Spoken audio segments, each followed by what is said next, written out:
Live ammunition at Palestinians trying to access food.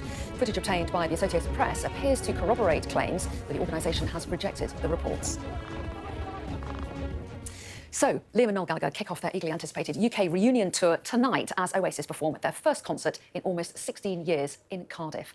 Well, let's speak now to James Corcoran, who's host of the Oasis podcast, so a very big fan. Really good to talk to you this morning. Are you heading to Cardiff tonight? And if so, just how excited about it are you? Yes, good morning. I'm heading to Cardiff in a couple of hours, and yeah, I'm really excited, as you might imagine. It's been a long time coming. It's been a big build-up, and yeah, really excited. I can't quite believe it's real. Well, yeah, give us a sense of what it means to fans. It's going to be quite a moment. 16 years since they last played together in 2009. Yeah, it's huge for the fans. As I said, for those of us that have been keeping the dream alive throughout, following the whole story, when, most people aren't too concerned about Oasis, we've been following every Liam and Noel release and all that sort of thing, digging into the sort of finer details, but now kind of everyone's on board, and that's fine. There's no gatekeeping there. You're all welcome. Yes, indeed, we love it. So, yeah, and that's fans young and old. Everyone all around the world is going to be really looking forward to this. So, yeah, it's just hard to believe it's really happening, but I won't quite believe it until the two brothers are stood there on the stage together. You know what? I actually saw Liam practice. I'm assuming it was a practice at the Usyk AJ fight at Wembley at the end of last year, and he did 3 songs, all Oasis songs. To me, it sounded great, just like going back in time. But that performance was panned by the critics, and some people thought he can't sing anymore. Does it matter what they sound like? It almost doesn't matter what they sound like, because I think there'll be so much singing along going on that you'll probably struggle to hear them anyway. That's one of the great qualities of Oasis songs, is they are so sing-alongable, if that's a word. So when I've seen Liam and Noel live, and even Oasis back in the day, it's sort of everyone sings along. But no, Liam still got it. Liam can still sing. He did get a bit panned on that, but I think that's because a lot of people kind of just tuned in for that and were there to see the boxing. They're not really Oasis super fans, so to speak. But no, when you're in the moment, he can still do it. It's sort of some of the high notes are still quite high, and so we'll just have to see. No one knows what the set list will be. So whether he's still doing all those songs that have got those quite high notes and things, but no, they still got it. They've both been touring musicians. They've both been really busy. This isn't like a reunion where a band comes back for the first time in 20 years. No, they've both been, doing the hard yards over the last few years, so they'll be absolutely fine.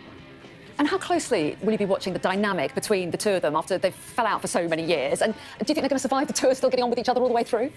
Yeah, I mean, that's the main thing everyone's been saying. Even when you say what song are you most looking forward to, it's almost, you have to think the songs are almost an afterthought. It's all about the dynamic of the brothers. It's the UK's favourite soap opera. Forget EastEnders and Coronation Street. This is what it's all about, seeing these two brothers on stage. What are they going to do? Are they going to hug? Are they going to fight? So that's it. And then, yeah, we get a bonus concert afterwards. But I think that it's too big. This is not just a simple tour. This is like a global financial event that's going to be sort of an increase in UK GDP.